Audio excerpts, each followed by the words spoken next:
Domani disponibili altri 80.000 posti per vaccinarsi dai 40 anni in su, l'annuncio del presidente Zaia, che ha parlato anche di richiami e dosi per i turisti che arriveranno in Veneto.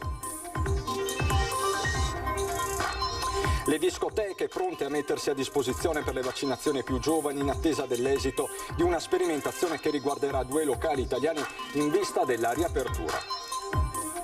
Al processo a carico dell'ex amministratore delegato di Veneto Banca, consoli la deposizione degli ispettori di Banca Italia, trovammo materiale per cui pensammo che i vertici avessero perso il lume della ragione. Furto e droga, 2 diciassettenni sono finiti nei guai, 2 distinte operazioni dei carabinieri, uno è stato sottoposto agli arresti domiciliari, l'altro denunciato alla procura.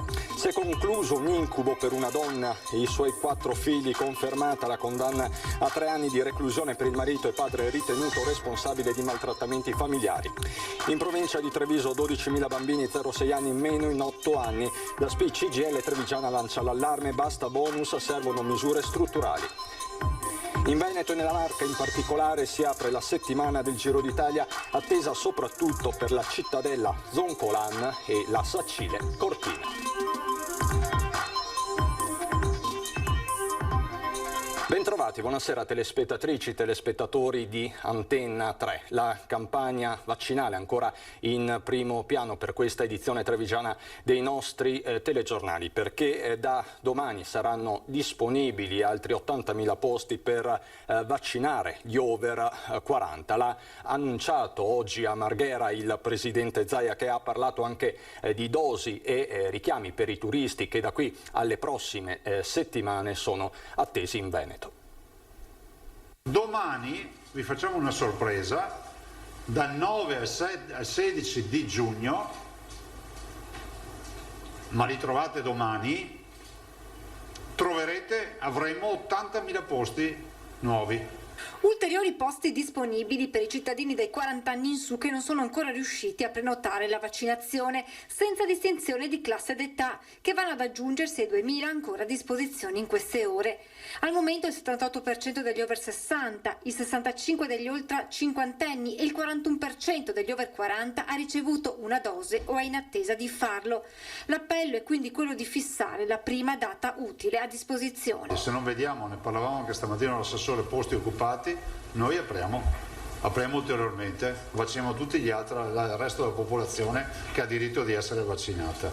Giornate di vaccinazioni per i cittadini dai 16 ai 40 anni, sempre attraverso prenotazione sul portale.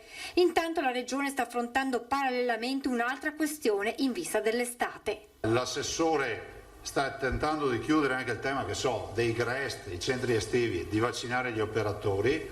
Al via anche le vaccinazioni nelle aziende. Sono partiti anche quelli aziendali che vanno per classi di età, non per l'azienda, e hanno già 4.000 prenotati.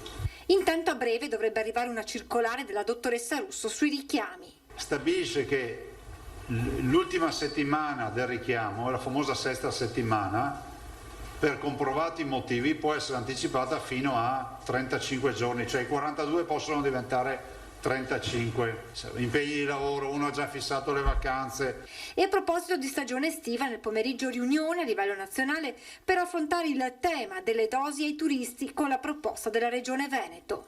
Noi vogliamo fare le seconde dosi ai turisti non veneti. Sì, italiani. A dire la verità io ho anche detto, anche gli stranieri se vogliono gli troviamo una soluzione. E anche il Veneto guarda con attenzione alle decisioni della cabina di regia sul fronte riaperture e coprifuoco. Ho l'impressione che non sia l'alta stagione che ci preoccuperà, cioè il luglio, definiamola alta, il luglio-agosto, no? Ma che la vera perdita, se mai ce l'avremmo, sia nella fase iniziale della stagione estiva. Cabina di regia che è terminata, adesso in corso proprio in questi minuti. C'è una riunione del Consiglio dei Ministri che sta definendo tutto il sistema delle riaperture e anche del coprifuoco. Ci sono delle importanti novità. Il coprifuoco lo possiamo vedere anche dal sito del Corriere.it, che slitta di un'ora, quindi alle 23 probabilmente già da domani. così fino al 7 giugno, quando l'orario limite verrebbe nuovamente spostato in avanti di un'ora, cioè fino a mezzanotte. L'abolizione totale è prevista per il 21 di giugno, primo giorno di estate. Sul coprifuoco ci sono comunque alcune deroghe, sarà cancellato nelle regioni bianche, e in zona bianca dovrebbero entrare, stando alla curva dell'epidemia, dal 1 giugno Friuli, Venezia Giulia, Molise e Sardegna, e dal 7 giugno anche la regione del Veneto. Per quanto riguarda invece il fronte delle riaperture, da sabato e domenica potrebbero riaprire le gallerie commerciali e i centri commerciali. Si anticipa di una settimana la riapertura delle palestre, quindi dal 1 giugno al 24 maggio. Le piscine al chiuso invece restano chiuse fino al 1 di luglio, potranno riaprire, stando alle indicazioni della cabina di regia, soltanto il 1 di luglio. Si anticipa invece la questione dei matrimoni con Green Pass al 15 di giugno, così come al 15 di giugno anche la riapertura dei parchi tematici e di quelli acquatici. Ancora sospese le attività in discoteca, le attività di ballo. Un mosaico, un vero e proprio mosaico che si compone di minuto in minuto, ma quella del coprifuoco è una notizia che sembra ormai certa, e su questo vi chiediamo la vostra opinione questa sera. Coprifuoco fino al 21 giugno è giusto? Se sì, il numero è quello verde, 0422 1626 691, se no non è giusto, il numero è quello in rosso, 0422 162 6690. L'esito del sondaggio come sempre questa sera a Ring, in studio con Ferdinando Avarino, a partire dalle 21:15.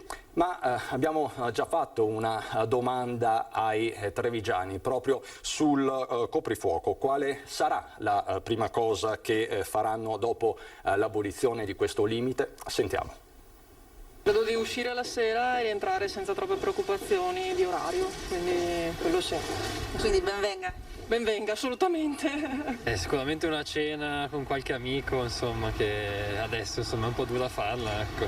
Semplicemente starò un po' più serena quando saremo in un bar a bere qualcosa con i miei amici, molto semplicemente. Rimarrò sicuramente più a lungo con i miei amici al pub e ecco, proveremo a raccontarci quello che insomma abbiamo fatto in questi mesi di lockdown. Non lo so perché io quest'anno ho la maturità, quindi non so quando potrò approfittare di questa cosa. Quindi coprifuoco o meno resterai a casa? Non lo so, sicuramente eviterò comunque per prudenza personale, feste, festini o cose di questo genere. Si potrà muoversi con più libertà, diciamo, però comunque non sarà un via libera. Cosa ci è mancato di più con questo stop alle 22? Appunto, che di fatto non si poteva fare nulla, anche una cena non potevi andare perché dovevi tornare subito, quindi insomma questo direi, vedere gli amici un po' la sera, ecco. Preferivamo stare un po' più fuori, però chiaramente ci siamo attenuti a questa regola che purtroppo c'è e che ci siamo adeguati. Da dove venite? In Svizzera stiamo. Secondo me la prudenza è la cosa migliore. Forse una progressione sarebbe più consona al momento, in realtà anche ai numeri che continuano ad esserci, sebbene ecco, insomma, si spera nel vaccino e nella diminuzione effettivamente dei casi via via. E a proposito di vaccini c'è un'importante comunicazione di servizio, perché domani martedì 18 e dopodomani mercoledì gli ambulatori dei medici di famiglia che hanno aderito alla campagna vaccinale nella Marca resteranno chiusi. Ad annunciarlo è la stessa ULSS 2 Marca Trevigiana. I medici infatti saranno impegnati nell'attività vaccinale degli over 80 dei richiami. In questi 2 giorni, fanno sapere dall'ULSS, gli assistiti potranno fare riferimento anche nelle ore diurne al servizio di guardia medica. E ritorniamo per certi versi a occuparci di riaperture. Lo avete sentito poco fa, restano sospese le attività di ballo, quindi le discoteche, ma ci sono delle importanti sperimentazioni in corso per consentire alle persone di ritornare a ballare. Anche le discoteche del Veneto sono pronte a mettersi a disposizione. Magari potremo anche noi, come è già stato fatto in altri paesi del mondo, dare un incentivo, quindi regalare qualcosina che possa essere poi utile per quando si ritornerà nei nostri locali. Adesso la butto lì così, mi viene da pensare a un ingresso gratuito per chi potrà vaccinarsi nei nostri locali. Una proposta per ora solo sulla carta, quella lanciata dal vicepresidente del sindacato locali da ballo del Veneto Venerandi, per incentivare i più giovani a sottoporsi alla vaccinazione. Con questo obiettivo i gestori delle discoteche italiane si sono detti pronti a mettere a disposizione i propri locali per la campagna vaccinale dei ragazzi. I locali potrebbero essere luoghi un po' più così vivaci, e potrebbero anche essere motivo, come ha detto lei, di stimolare alla vaccinazione. Per le discoteche ferme dal 23 febbraio 2020, con una parentesi di un mese nel periodo estivo, riaprire al più presto è una priorità. Per questo sono stati organizzati 2 eventi esperimento, sulla scia di quanto accaduto nei mesi scorsi a Liverpool, Amsterdam e Barcellona in 2 locali, uno al chiuso e uno all'aperto a Milano e a Gallipoli. Il test vedrà circa 2000 ragazzi che potranno ballare vicini indossando la mascherina. L'ingresso sarà consentito solo a chi presenterà certificato vaccinale o esito negativo al tampone. 5 giorni dopo i partecipanti dovranno sottoporsi ad un nuovo test. Se i risultati saranno positivi potrebbero non essere necessari ulteriori sperimentazioni e con queste modalità potrebbe essere dato il via libera alle riaperture. Diciamo che i test sono sufficienti, quelli che abbiamo visto all'estero, quelli che faremo qui in Italia, e poi dovremo partire subito senza più esitare. Silbe Nazionale e Ministero sono al lavoro per il protocollo delle riaperture che Venerandi ipotizza possano avvenire con 2 distinti scenari. Potendo operare all'aperto, penso che potremo operare subito, tra giugno e luglio secondo me. Poi per quanto riguarda l'autunno vorrei poter riaprire il mio e tutti gli altri locali d'Italia. E un appello a riaprire in sicurezza le discoteche arriva da Spresiano, comune noto in tutto il Veneto per ospitare una delle sale da ballo più grandi del nord-est.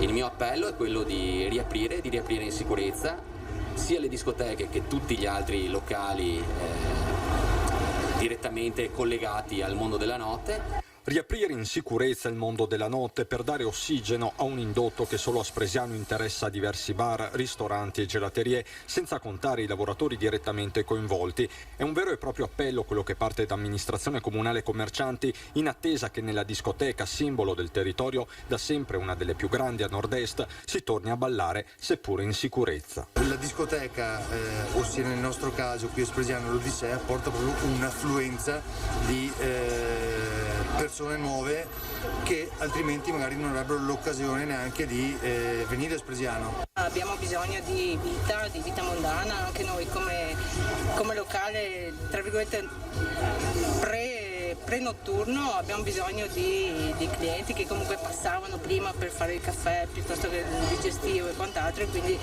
poi aiuterebbe un po' tutti quanti noi qua a Spresiano, la piazza soprattutto, che ad oggi è veramente morta la sera. Proprio per questo lo stesso comune guarda con interesse alle sperimentazioni Covid-free già avvenute in Spagna e Gran Bretagna, ma anche a quelle annunciate in Puglia per l'inizio di giugno a Gallipoli, dove si studia un evento con Green Pass. È importantissimo che riprenda anche la vita di notte, ma che riprenda in locali ben definiti, in modo tale che anche dal punto di vista della sicurezza siamo sicuramente più tutelati. Il comune di Spresiano è qui ed è disposto anche a mettersi del suo per fare un'eventuale sperimentazione, e quindi sì, ci siamo anche noi. Spresiano come Gallipoli? Beh, Spresiano come Spresiano.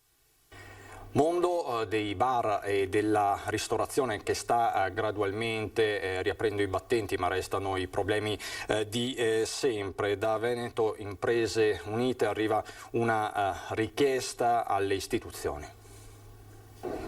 Una lettera indirizzata ai 49 sindaci del Consiglio di Bacino Priola, alle associazioni di categoria rappresentative di baristi e ristoratori e alla direzione di Contarina, con l'obiettivo di intervenire ad un tavolo di discussione. È Veneto Imprese Unite a chiedere risposte. L'obiettivo è quello di rivedere i provvedimenti per la gestione delle utenze non domestiche per le imprese al collasso dopo mesi di limitazioni. Abbiamo ricevuto degli sconti irrisori che vanno dai 4 ai 20 euro d'azienda per i 3 mesi di lockdown del 2020.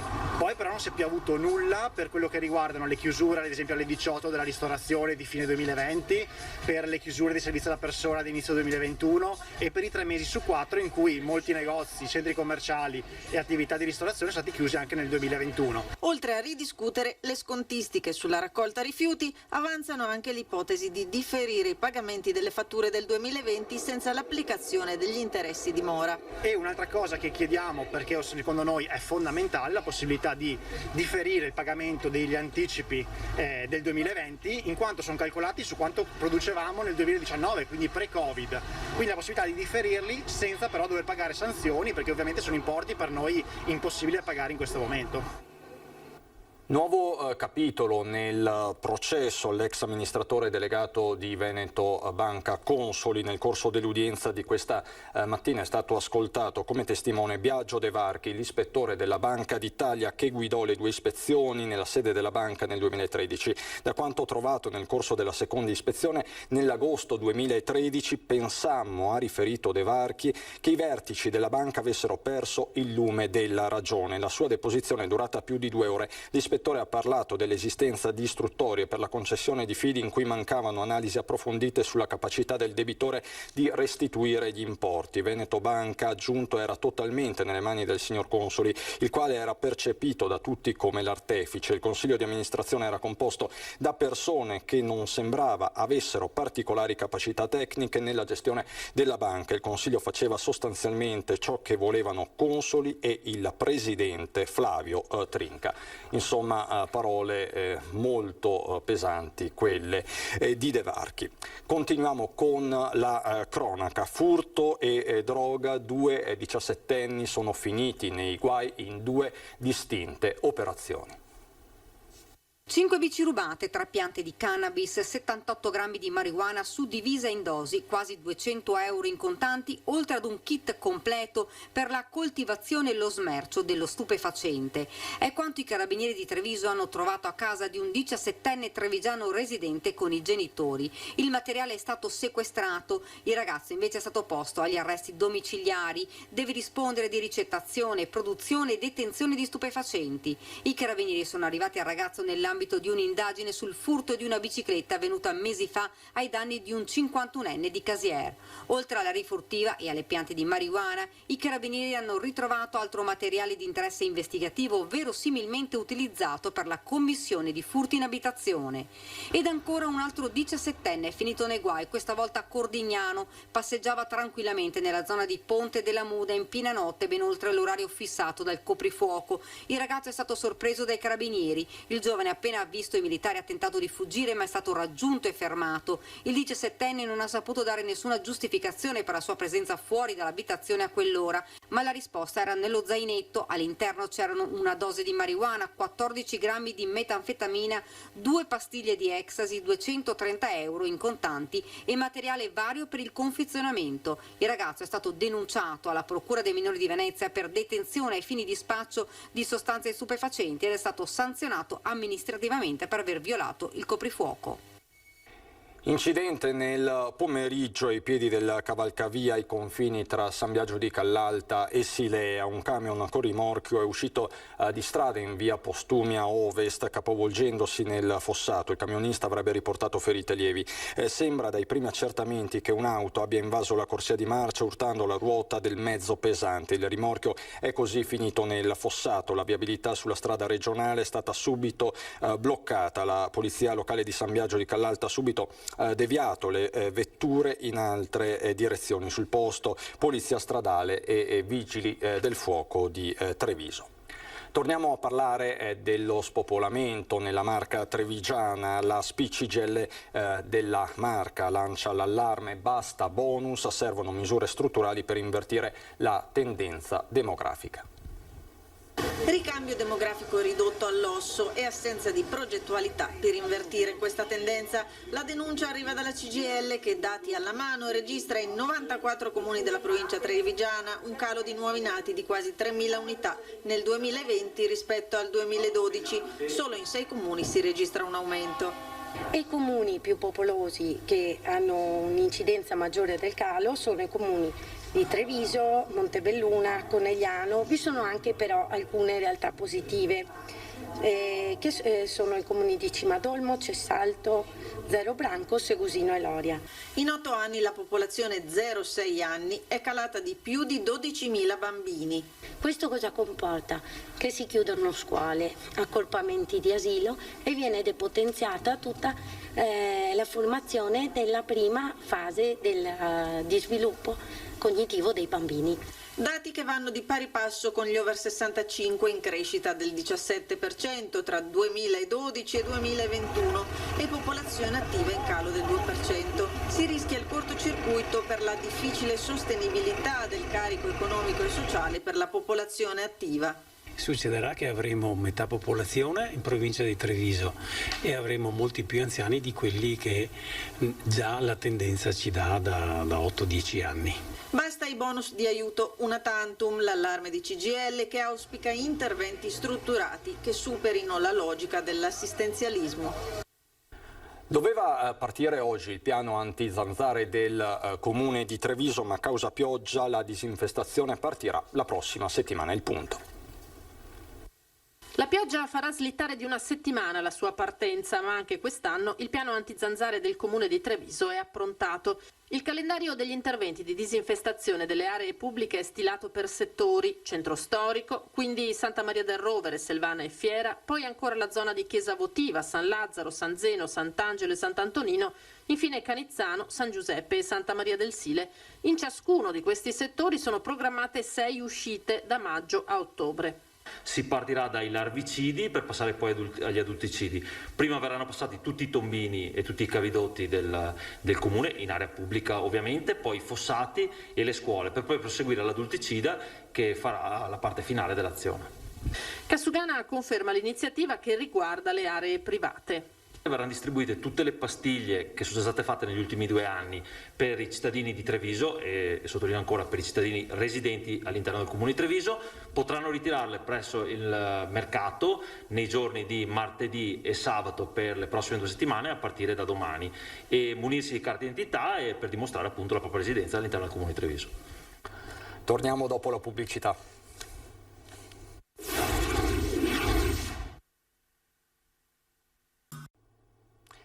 Torniamo in studio per parlare del Giro d'Italia che fra qualche giorno arriverà in Veneto e nella Marca. Il ciclismo è passione, non esistono altri eventi dove milioni di persone senza pagare un biglietto possono fruire di questo spettacolo. Uno spettacolo garantito anche quest'anno, quello del Giro d'Italia, che toccherà il Veneto ben 3 volte. La carovana arriverà in regione il 21 maggio con la Ravenna-Verona, poi sabato 22 con la Cittadella Montezoncolan, prima delle tappe di alta montagna del secondo fine settimana. Qui la Marca ritornerà a essere assoluta protagonista dopo la tappa del Vino Conegliano-Valdobbiadene dell'ottobre 2020. Ci sarà questa partenza da Cittadella per arrivare poi allo Zoncolan, ma che farà tutta la dorsale, quella di Volpago, del Montello.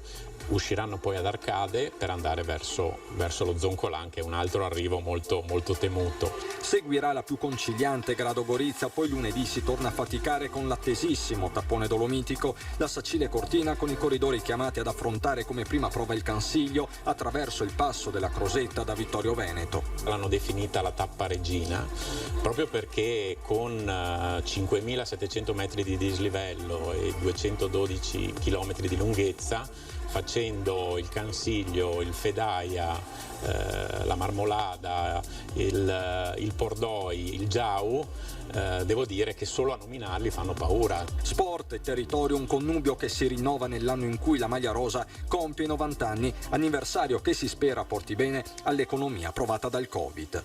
I grandi eventi sono una leva di marketing per fare promozione turistica e questo è un momento molto importante perché non dimentichiamoci che Cortina viene da 1 anno e mezzo praticamente di chiusura degli impianti. Ancora lo sport, quarti di finale del campionato di Serie A1 di basket alle 20:30 questa sera al Palaverde, gara 3 della sfida tra i biancocelesti della De Longhi e la Virtus Bologna. Gli ospiti sono in vantaggio per 2-0, in caso di vittoria eliminerebbero Treviso. Coach Menetti chiede ai suoi di compiere l'impresa per allungare la serie dopo che in gara 2 i trevigiani sono andati vicini dall'aggiudicarsi la partita. In curva e sulle tribune al Palaverde sagome di cartone con i volti dei tifosi per far sentire in Bo e compagni la vicinanza e il calore del pubblico. Andiamo adesso a Belluno.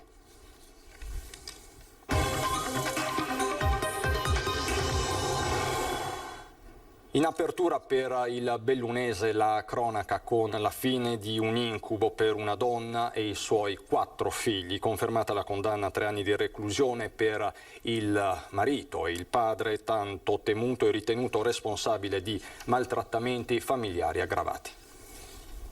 Una bruttissima storia di violenza reiterata fra le mura domestiche, calci e schiaffi, pugni e offese irripetibili, minacce. L'orrore vissuto da una donna madre di 4 figli, all'epoca dei fatti tutti minorenni, ai quali non è stato risparmiato nulla, da un padre marito padrone che agiva anche sotto l'effetto di sostanze alcoliche, che ora, con la sentenza della Corte d'Appello di Venezia del 13 novembre scorso, diventata definitiva il 22 aprile per inammissibilità del ricorso dichiarato dalla Corte di Cassazione, dovrà scontare 3 anni di carcere per maltrattamenti in famiglia aggravati.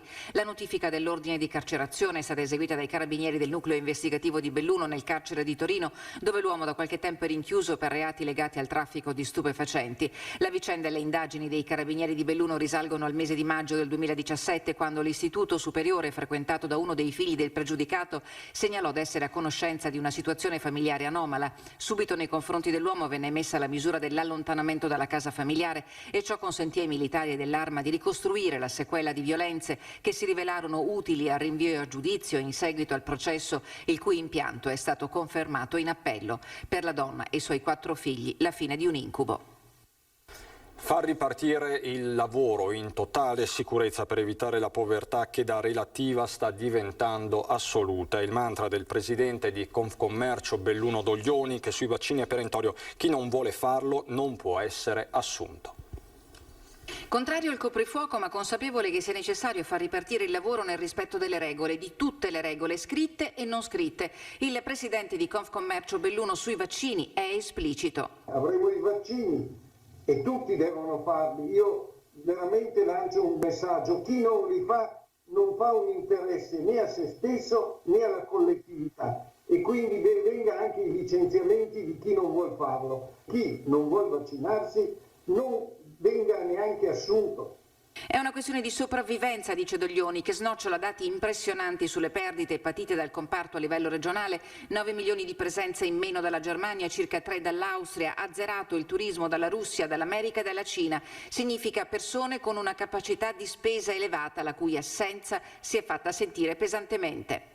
E noi abbiamo un grosso problema, anche nel Veneto, di una povertà relativa, ma soprattutto oggi anche di una povertà assoluta, di chi lavorava in questi ambienti e che da un anno percepisce uno stipendio molto limitato e con delle difficoltà. Per la ripartenza serve chiarezza normativa e comprensione delle situazioni diverse dei territori. Ma non possiamo mangiare di fuori. È nevicato anche ieri sera, tanto per inciso.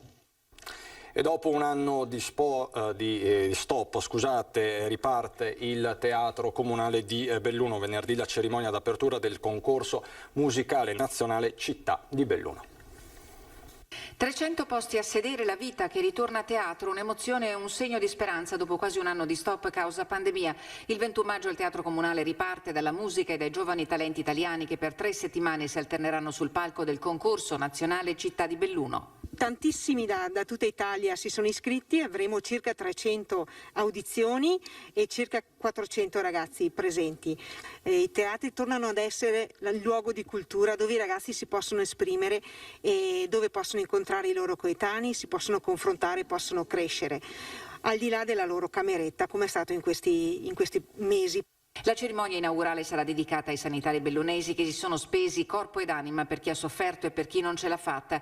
Il Città di Belluno per la prima volta quest'anno sarà impreziosito dal concorso internazionale di canto lirico in lizza a professionisti già affermati che giungeranno da ogni parte del mondo. È veramente un segnale positivo che fa bene al cuore, fa bene all'anima. La cultura aiuta a vivere, aiuta tutti noi e poi migliora la qualità delle persone.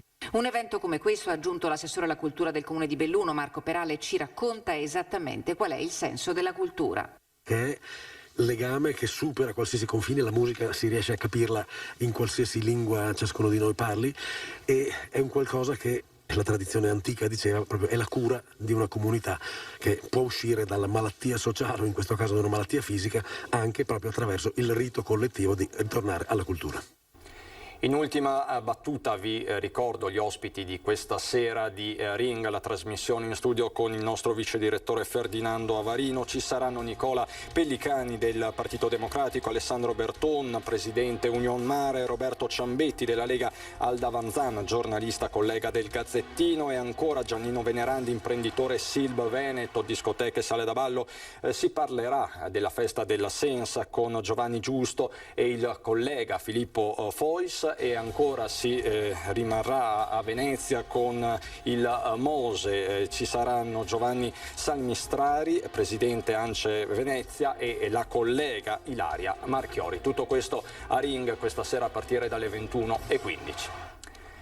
È tutto per questa edizione da Treviso e Belluno, non ci sono aggiornamenti particolari, vi lascio alle previsioni del tempo, buon proseguimento di serata.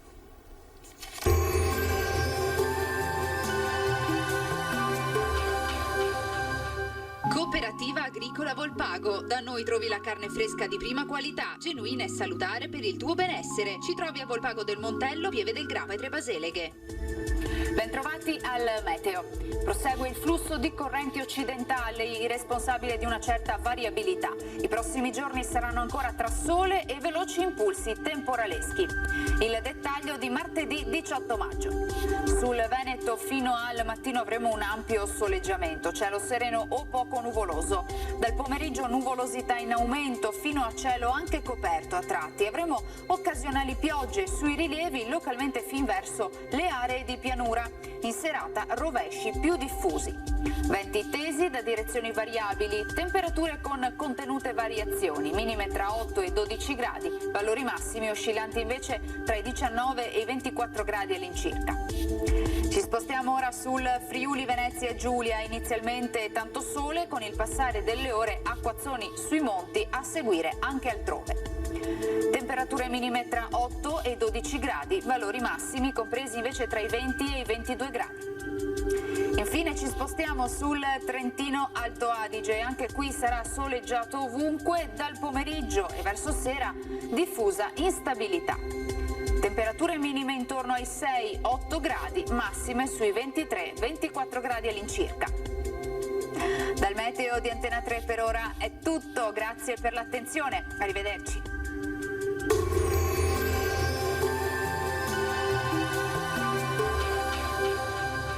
Cooperativa Agricola Volpago. Da noi trovi la carne fresca di prima qualità, genuina e salutare per il tuo benessere. Ci trovi a Volpago del Montello, Pieve del Grappa e Tre Baseleghe.